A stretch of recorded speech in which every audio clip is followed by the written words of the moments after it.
The time is now 6 o'clock. The Hope County Board of Education meeting start March 11th, 2025 at 6 p.m. Thank y'all so much for coming. At this time, we're gonna have invocation from board member Ruben Castro. Thank you, Madam Chair. If you would join me in prayer. Heavenly Father, we gather here today again to do your will and to do the people's business. I ask that you put your powerful hand over us today so we can make wise decisions for our students, parents, staff, and everybody else involved in our school district. In Jesus' name, amen. Thank you so much. At this time, can I get a motion to approve the agenda for March 11th, 2025? So moved. Can I get a second? Second. Okay, it's been moved in second and we approve the agenda for March 11th, 2025. All in favor say aye. Aye. Any opposed? Okay, thank you. At this time, it's the chair's report, and I just want to say that good evening to everyone, and I am thankful that you are here with us on today. I know we may be in the midst of some troubling times, but we're here for the students, the staff, and the community and parents. So regardless of whatever's going on, we're not going to put the kids on the back burner. Therefore, we're going to move forward. At this time, I would like to have time for any board member that would like to share any events that they attended or events they participated in. Okay. If not, I want to say thank you, Upchurch Elementary School, for inviting me to be part of your Read Across America. I really enjoyed last week reading to a first grade class, Miss Gilchrist's class. It was just a joy and a warming environment at Upchurch Elementary School. At this time, we're gonna move on and we have Spotlight on Success. The first Spotlight on Success is Custodian Team of the Month, Westhoe Elementary.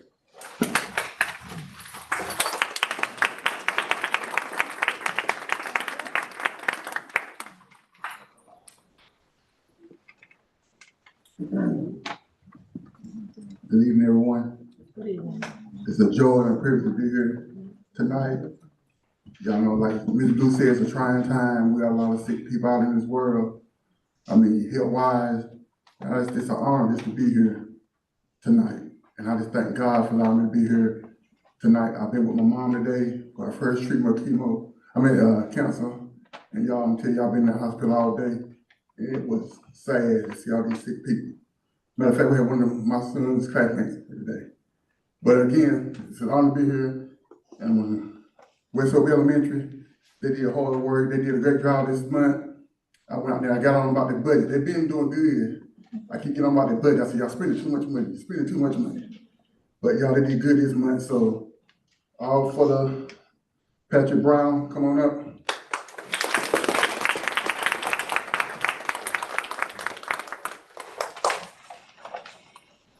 Premier Corcoran's, come on up. And Robin Davis, come on up. Robin Brown came from Senegal Elementary. And I'm telling you, the joy to have. He worked extra hard. Make sure everything is good. Get on Purnell, make sure Purnell stays straight. But again, y'all, they school could have been it also every month. They just got a little spending problem. So we're working on that. So again, y'all, I appreciate y'all what y'all do. Y'all shirt will be in by the end of the week. She brought one of them, but so it will be here by the end of the week, y'all shirt. Again, thank y'all.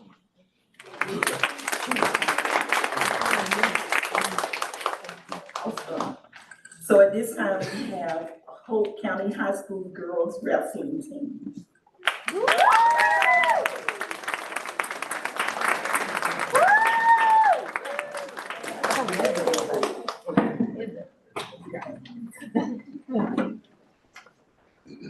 Go ahead, girl.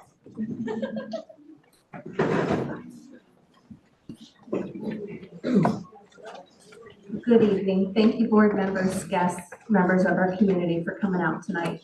We are thrilled to have your two-time state dual team champion.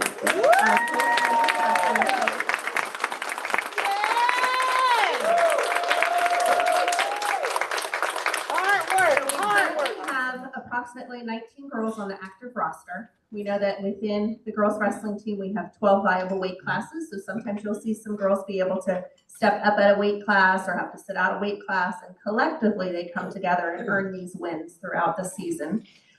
We were able to defeat 4 teams for the state dual team title this year, taking out Franklinton 63-6, then moving on to Millbrook 72-0, Swainsboro 50-9, and then finally taking first over Jack Britt 48-16.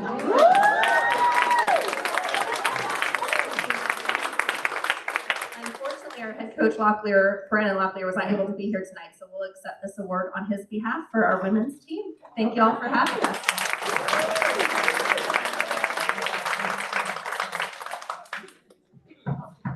Thank you, Coach Gorman. Presented to the Ladies Bucks Wrestling Team. First place NCWCA Girls Dual Team Invitational State Champions. Presented by the Hoke County Board of Education, March 11, 2025.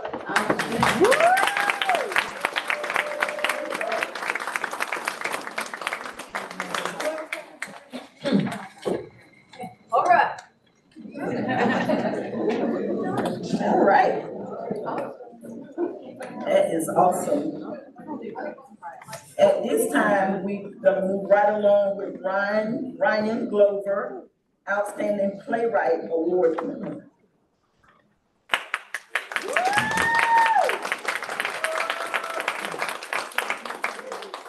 Hello, I'm Medina Demeter. I am the theater director here at Hope County High School, and the North Carolina Young Playwrights Festival is a yearly contest given through the North Carolina Theater Arts Educators Association. And this year, my lovely senior, Ryan Glover, was chosen as the best play in North Carolina. As a part of his reward, he will have the privilege of seeing his work performed by professional actors at the Carolina Theater on Saturday, March 22nd at 2 p.m. in Greensboro. So if you're up there and you would like to support Ryan in this awesome achievement, then we will see you there.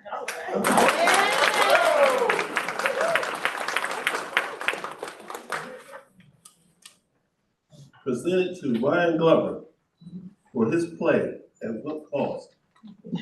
Being recognized as the outstanding play of the North Carolina Young Playwrights Festival. And this is presented for you by the Hope County Board of Education. Congratulations, Ryan.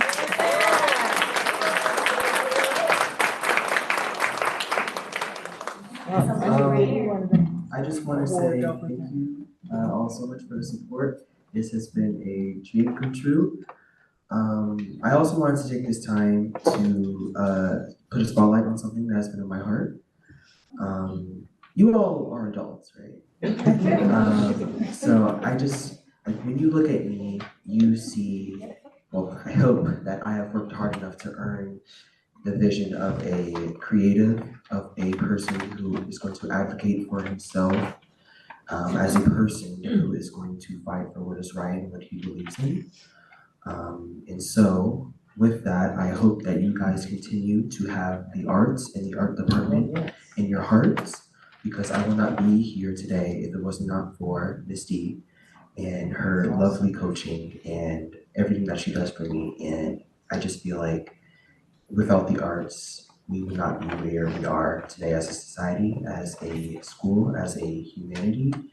And I think that to continue to have success within Hope County, we need to put the arts on top of our list of things to motivate and continue to grow and expand. Thank you. All right.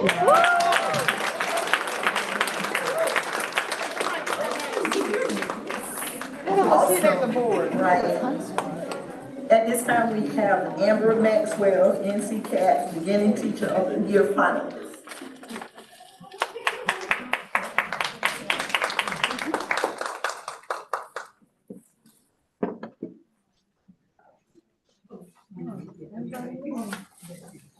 Good Good evening. I'm Bridget Parnell Hayes, a proud member of the HR team. We're super excited to have Dr. Womble here. He is our Executive Director of the NCAP program for North Carolina to make a very special presentation to one of our very finest beginning teachers. Thank you very much. Good evening, members of the Hoke County Board of Education. Superintendent, thank you. Would Amber Maxwell please come forward at this time? On behalf of the North Carolina Center for the Advancement of Teaching, it is my privilege to announce that Amber Maxwell has been selected as a finalist for the NCAT 2025 Burroughs Welcome Fund North Carolina Beginning Teacher of the Year Award. This recognition highlights Ms. Maxwell's exceptional contributions to the teaching profession and her remarkable impact on the students and community here in Hoke County. The Beginning Teacher of the Year Award was established to celebrate the creativity, resilience, and dedication of first-year teachers across North Carolina. Each year, more than 7,000 new educators enter classrooms statewide. This award honors those who exemplify the best of the profession while addressing the unique challenges of beginning teacher. Amber Maxwell will be attending a week of professional development with her fellow finalists in March. On March 27th, NCAT will celebrate all finalists at a recognition event on the campus of the University of North Carolina at Greensboro. At NCAT, we are committed to advancing teaching as an art and a profession, and we are thrilled to celebrate Ms. Maxwell as a shining example of this mission. Please join me in congratulating Amber Maxwell on this outstanding achievement. We are pleased to provide her with a certificate recognizing you as an NCAT 2025 Burroughs Welcome Fund North Carolina Beginning Teacher of the Year finalist.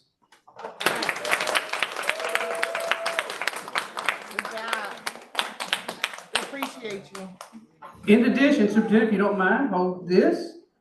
On behalf of Empower, we would like to present Amber Maxwell with a check for $250. Empower supports North Carolina educators in their retirement investment plans. I am thankful for Empower's support of education in North Carolina. Thank you for the opportunity to be here tonight to celebrate this outstanding educator. We appreciate the Hoke County Schools, the Board of Education, Superintendent, and Amber Maxwell for supporting the NCAT Beginning Teacher of the Year program. Thank you very much.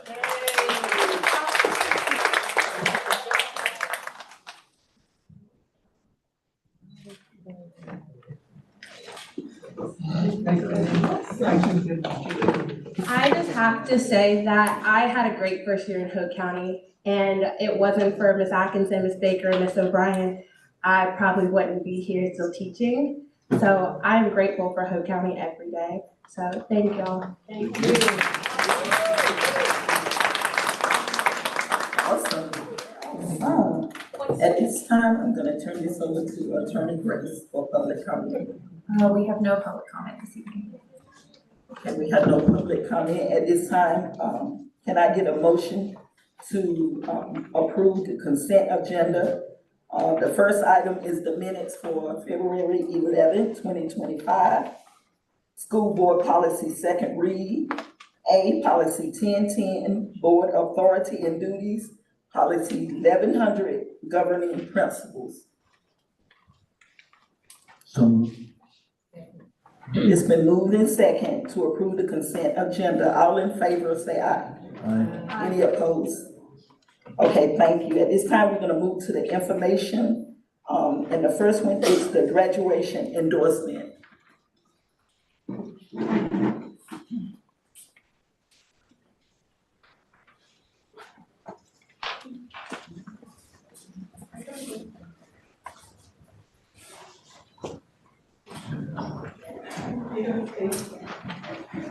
Good evening, members of the board, Dr. Spells, and members of the community.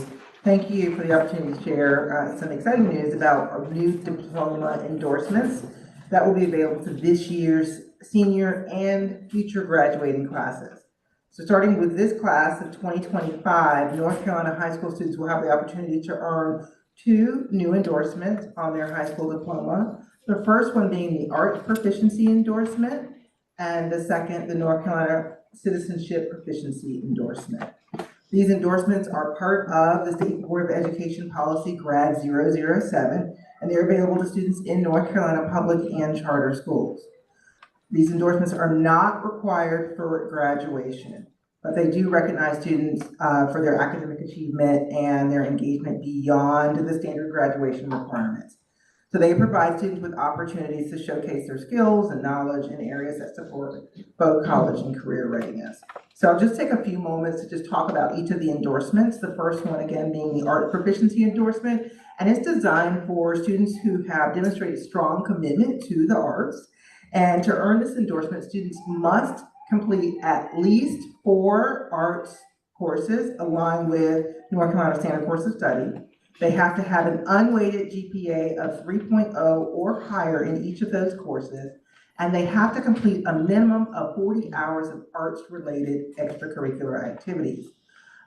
Being that they have just given us this new endorsement, those students who are seniors can go back and retroactively count those past activities from their high school years as long as they provide the proper documentation. And so we have a documentation form that they can fill out. So these might be things like participating in school or community theater productions. It could be participating in band, chorus, or dance recitals, engaging in community arts programs. All of those count toward their hours, as long as the students don't receive course credit for those things. So they just document their hours and they would receive credit for that toward the endorsement. So the next endorsement is the North Carolina Citizenship Proficiency Endorsement. And this is a way to recognize students for their understanding of the U.S. government and civics. And this endorsement ensures that any graduate has a foundational understanding of the rights and responsibilities of citizenship. So to earn this endorsement, students have to take a 10-question test based on the U.S. Citizenship and Immigration Services Naturalization Test. They have to correctly answer at least 6 of those 10 questions to demonstrate proficiency. And then they would take that test during their senior year if they're interested. So each of our high schools have already, in our district, has developed a plan to ensure that all of our students have access to that test and that they will be given the opportunity to prepare for it.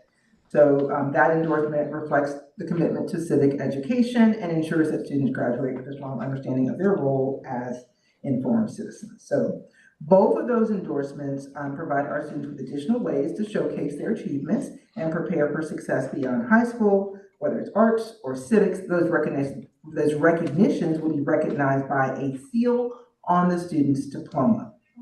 So we look forward to seeing our students take advantage of these opportunities, and we appreciate your support in implementing those. Thank you. Anybody got any questions? Thank you. Next, we have the Board of Education meeting.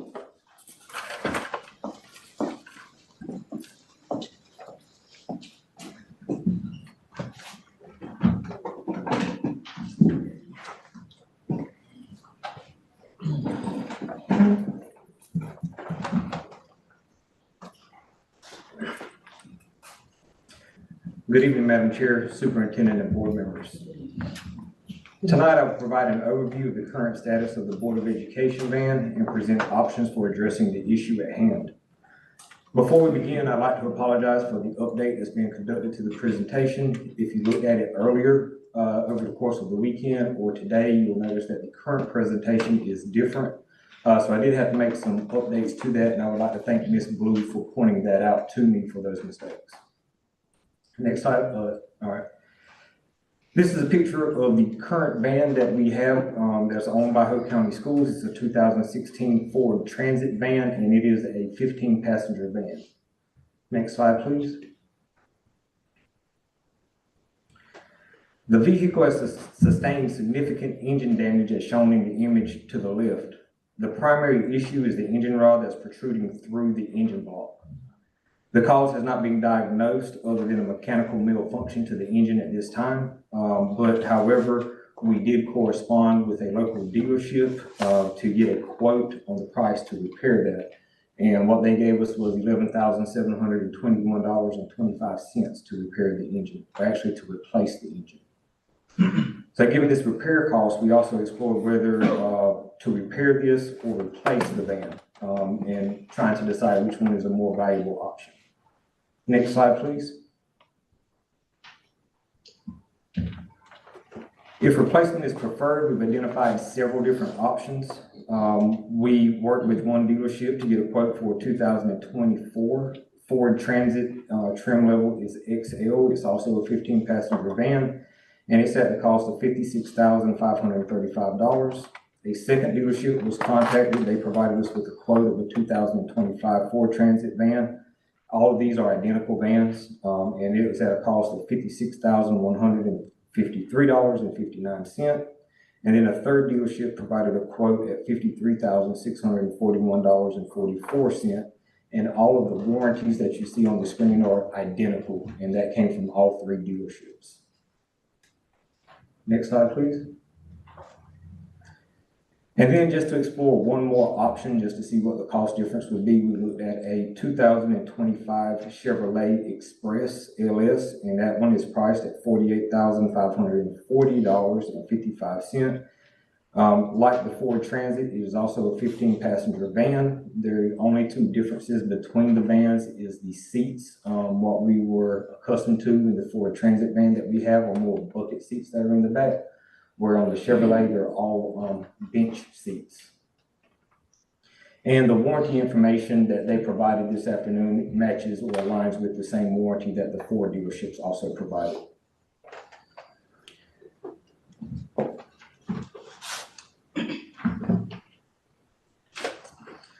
And so in conclusion, just basically looking to determine the most cost-effective and practical approach for the school system, and that's whether to proceed with repairs or invest in a new vehicle. And we appreciate the board members' input on the desired course of action moving forward with this. Thank you. Any questions? Yeah, what are the, you have mileage on the vans that you, looked at? I can get that for you and send it to you. I have it tomorrow. So the ones that we looked at from the dealerships, those were all new. I think the 2024 van had 250 miles on it, but other than that, everything's brand new. Okay. So, Dr. Hunt, who is using this van? One of the directors in the school system was using it when the malfunction occurred. Is it like normally what is it used for? Like, generally, that's the van that has been used in the past to transport board members to the airport for if there's the professional development opportunities for board members. Same thing has been conducted with staff members throughout the school district. Those are the primary uses of the van, is for transporting staff members. Madam Chair. Yes. So my only question would be if we could do some research to determine which van requires less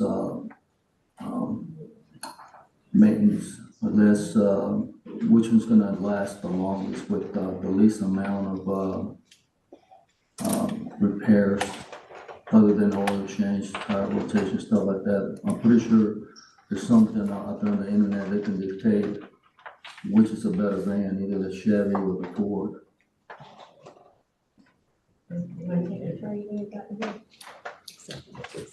That one I can't answer, but we can work to find that out. We did discuss what would happen with the van that we currently own.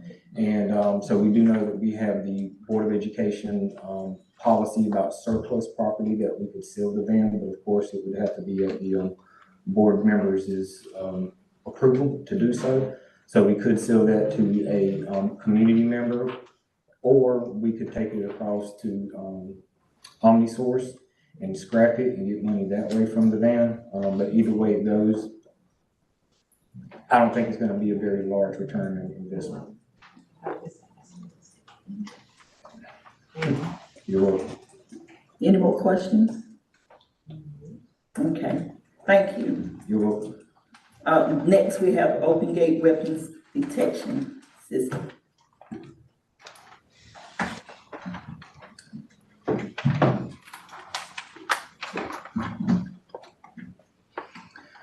Good evening again. So presenting on Open Gate Weapons Detections. Open Gate, before we get started, just to give you a little bit of information, is a walk-through weapons detection system that we are considering for implementation at Hoke County Schools. and this presentation will outline OpenGate and its functionality, as well as discuss the demonstration that was held here on campus and the proposed location and budget considerations. Next slide, please. So what is OpenGate? OpenGate is a state-of-the-art security system developed by, the way you pronounce that is chia, and it is a leading provider of security detection systems, and it is a worldwide organization, basically. So it's a walk-through weapons detection system, and you can think of this similar to a metal detector. However, metal detectors require more work whenever individuals walk through it, because they have to empty everything out of the pockets, remove bags from them, and then somebody's got to look through the bags and that kind of things. So basically, the OpenGate weapons detection system uses advanced sensors and artificial intelligence to distinguish weapons from personal items, ensuring a faster and more accurate screening process for the individuals. The system does not require individuals to remove their bags or personal items from their body or from their pockets, making it more efficient for high traffic areas. And OpenGate can be implemented as a security protocol for daily school activities, such as arrivals on campus if there were spot checks taking place or random searches, athletic events, graduation ceremonies, and other school functions. Next slide, please.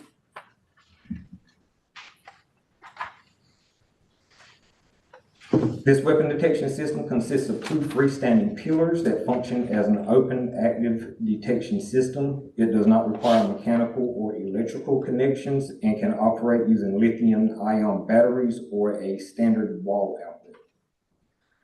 The system is designed for portability, allowing for easy setup and relocation both indoors and outdoors. The system can be moved by 1 to 2 staff members, and because it weighs approximately 25 pounds, essentially you just pick up one pillar and you can move that pillar by yourself. It's very lightweight. And it can be set up in less than 1 to 2 minutes. So in a moment's notice, it can be active and ready for implementation.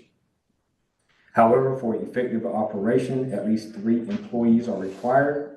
You need 1 employee to monitor the system, so whenever it alerts that there is a weapon present or does not alert. 1 to escort the individual, so ideally you would have 1 monitoring, you'd have the other one standing ready nearby, so that if it does detect, that employee can escort that individual to a 3rd employee who would conduct the search. That way they're not emptying anything out of their pockets, out of their bags, etc. They're supervising, in other words. And then the system is capable of detecting a variety of weapons, including collapsible rifles, handguns, or smaller weapons such as knives. Next slide, please.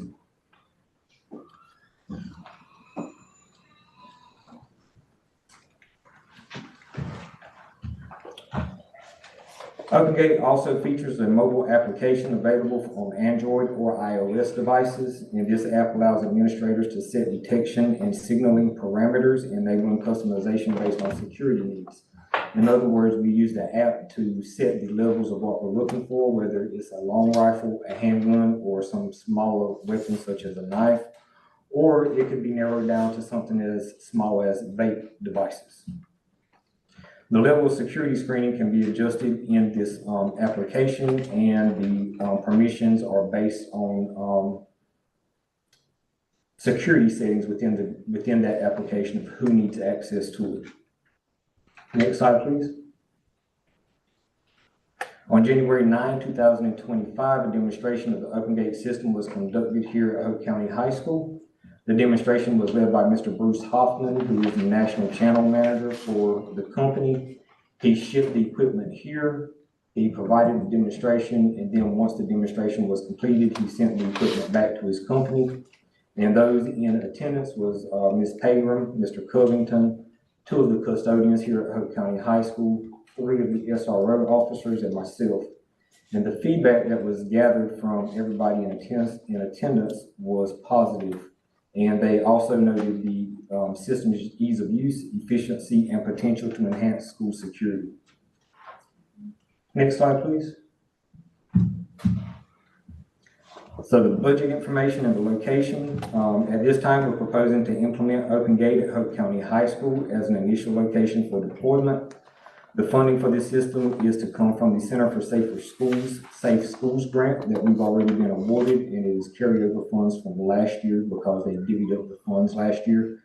They gave us a percentage last year and a percentage this year, so we do have that in the grant and in the funds.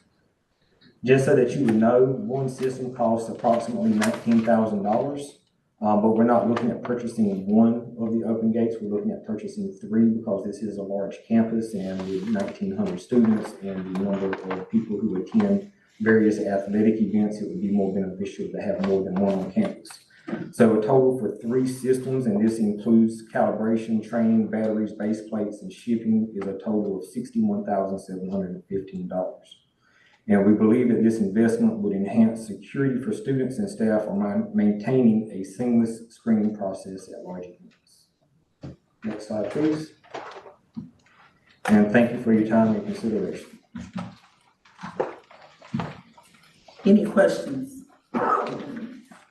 Madam Chair, Yes. how durable are these things? I keyed on something you said that,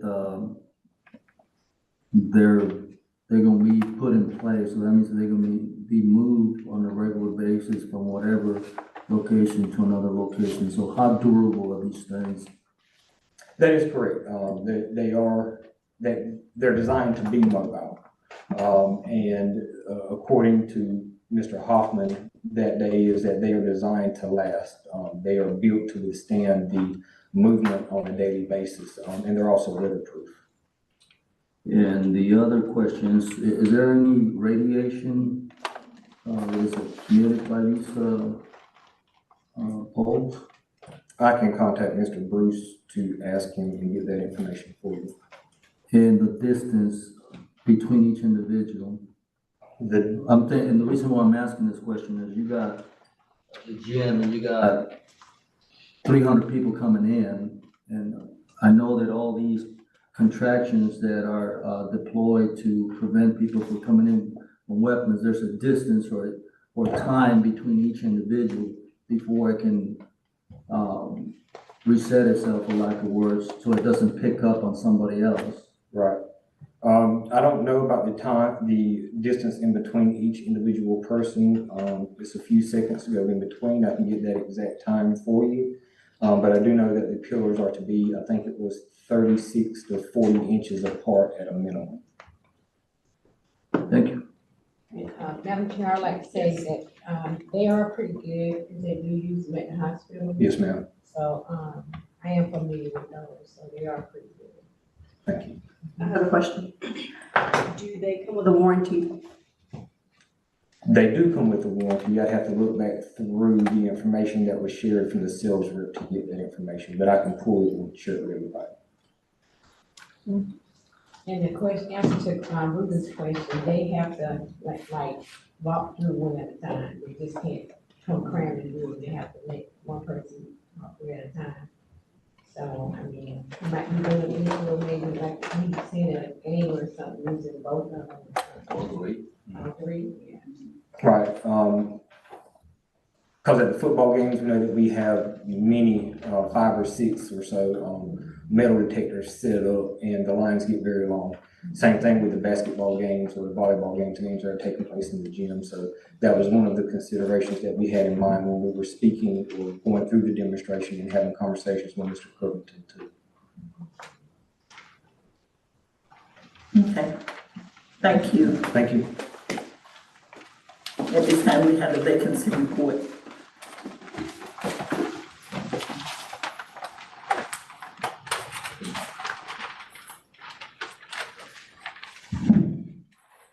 Madam Chair, board members, Superintendent Spells, good evening. Yes. I'm here to present our vacancy report. I just want to say before I present this report, 11 months ago, the HR team, we received the challenge that we need to try to fill as many vacancies as we can for the 24-25 school year. So 11 months ago, we had 231 vacancies. And as of tonight, we're not completely filled, but we have a total of 77 from 231.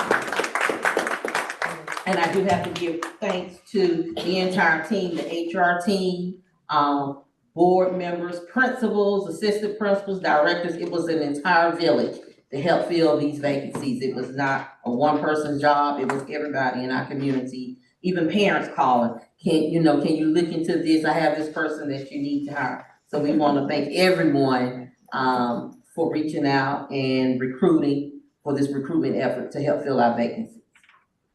And you can see the report here.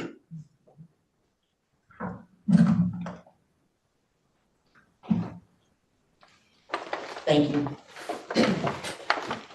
Any questions? Thank you. At this time, we're going down to our action items. The first action item is Hoke Early College 2025-26 school calendar year. Dr. Ramshaw presented it to us on, I think, last month. And I just need someone to make a motion to approve the 2025-26 school calendar. So moved, Madam Chair. Okay, can I get a second? Okay, it's been moved in second to approve, the Hoke Early College 2025-26 school calendar. All in favor, say aye. Aye. Any opposers? Okay, thank you so much. Next, we have the state budget amendment number 4.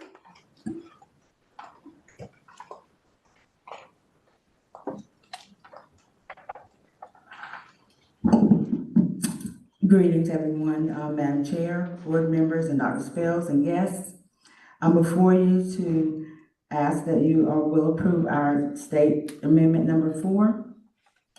If you will look at your document, you'll see our previous balance from the last amendment was $471,692.24.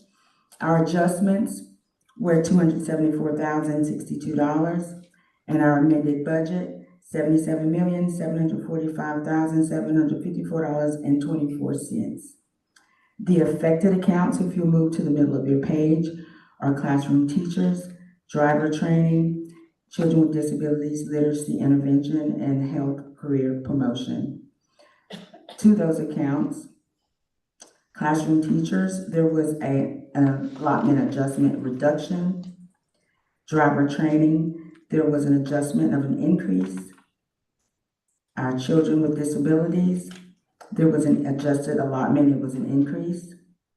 Literacy intervention, allotment adjustment, which was an increase for twice retained students, funding for that special group, an increase. Health career promotion, it was our fiscal year 25 award allocation, and it was an increase. At the bottom, you will see from the beginning, our budget resolution from the first one we presented throughout the present, which is the 4th amendment, and it equals our amended budget amount, which is $745,754.24. Do you have any questions?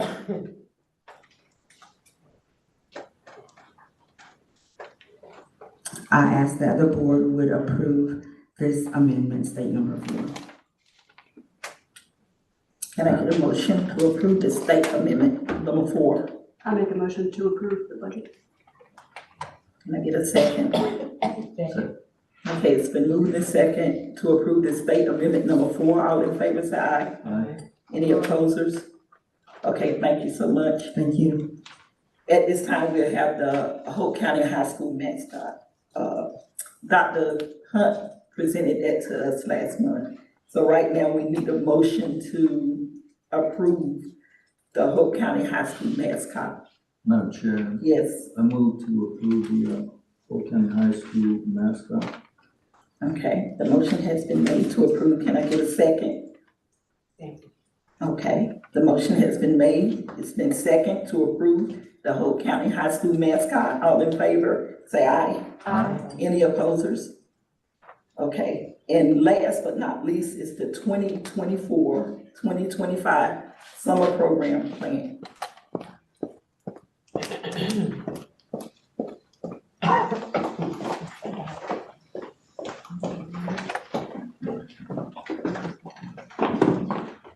Good evening, Madam Chair, Superintendent Spells, board members, and the Hope County Schools community.